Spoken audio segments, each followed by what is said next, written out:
ஒருவர் ஆணையத்தை பெறுவதாக இருந்தால் அங்கு இருக்கக்கூடிய புரோட்டோகால் அடிப்படையில் நீதியரசரின் அனுமதி பெறப்பட வேண்டும். அந்த நீதியரசருக்கு இது தொடர்பில் கூறப்பட வேண்டும். ஒருவர் ஆணையம் எவ்வாறான விடயங்களை விசாரணை செய்ய போகிறது என்று முதலமைச்சர் அதனை ஒரு விளக்க உரை ஒன்று கொடுக்க வேண்டும் அல்லது விளக்க அறிக்கை வெளியிட வேண்டும். இவையெல்லாம் வெளிவரவில்லை. ஒருவர் ஆணையத்தின் மீது நம்பிக்கை இல்லை என்று பலர் கூறுகிறார்கள். ஒருவர் ஆணையம் என்பதற்கு அப்பால் ஒரு சுயாதீனமான ஆணைக்குழு ஒன்றை அமைத்திருக்க முடியும்.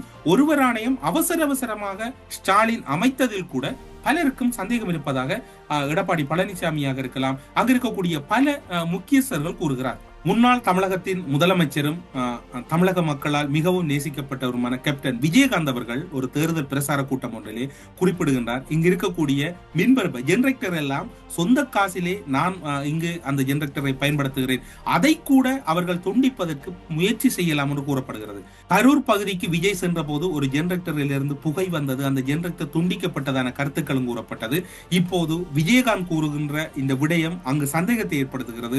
ஒருவேளை இந்த விடயங்களிலும் கைதேர்ந்தவர்கள் என்று அன்றே விஜயகாந்த் கூறிவிட்டார். இதனை நீங்கள் பாருங்கள். இந்த இருக்க லைட் வெளிச்சமா இருக்கே நினைச்சிடாதீங்க. பூரா ஜெனரேட்டர் காசுதான், பூரா டீசல் கொடுத்துதான் ஓட்டிக்கிட்டு இருக்கோம். அதுல கூட எப்படா கட் பண்றதுன்னு யோசிச்சுக்கிட்டு இருப்பாங்க. ஏன்னா நாங்க திரும்பி போகும்பொழுது எச்சரிக்கையாக ஜாக்கிரதையாக போகணும். 10 வண்டியா போகணும், 15 வண்டியா போகணும். எங்கேயும் தொந்தரவு பண்ணக்கூடாது. தூக்கம் வந்தா ஒரு ஓரமா வண்டியை போட்டு படுத்து வைக்கணும். அது பெட்ரோல் பங்க் ஊருக்குள்ள படுத்து தூங்குங்க. மோசமான ஆளுங்க இந்த கட்சிக்காரங்க.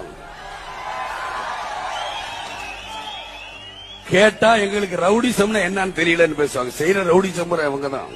அது மட்டுமல்லாது தமிழகத்தில் இருக்கக்கூடிய பல அரசியல் பிரபலங்களுக்கு அச்சம் குடிகொண்டு விட்டது.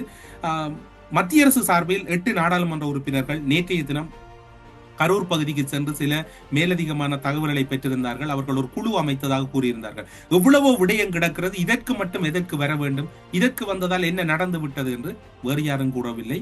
திமுகவினுடைய முக்கிய பிரமுகர்களாகவும் முக்கிய அமைச்சராகவும் இருக்கக்கூடிய KN நேரு அவர்கள் ஒரு ஊடகவியலாளர் சந்திப்பிலே அவர்கள் ஏன் வர வேண்டும், இவ்வளவு நாளும் வந்தார்கள், இவ்வளவு பிரச்சனை இருக்கிறது, இது அவரை பொறுத்தவரையில் 41 பேர் மரணம் என்பது பெரிதல்ல, இதைவிட பெரிய விடயங்கள் எல்லாம் இருக்கிறது என்ற மாதிரி அவர் கூறி செல்கிறார். இப்போது KN நேருவினுடைய அந்த செவ்வியை நீங்கள் பார்க்கலாம். எவ்வளவோ பிரச்சனைகள் இருக்கு, என்ன அதுக்கெல்லாம் அந்த ஆளுங்கச்சு அவங்க ஒன்றும் வந்து செய்யல, நிதி கொடுக்கல, கேட்டுக்கிட்டு இருக்கான். தமிழ்நாட்டு திட்டத்துக்கு கேட்குறான், அது கொடுக்கல.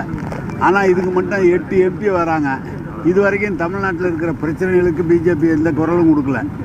எங்கே இந்த மாதிரி இது வருதோ அதை தேடி பிடிச்சி இந்த கெட்ட பேர் உண்டாங்கிறதுக்காக வராங்க.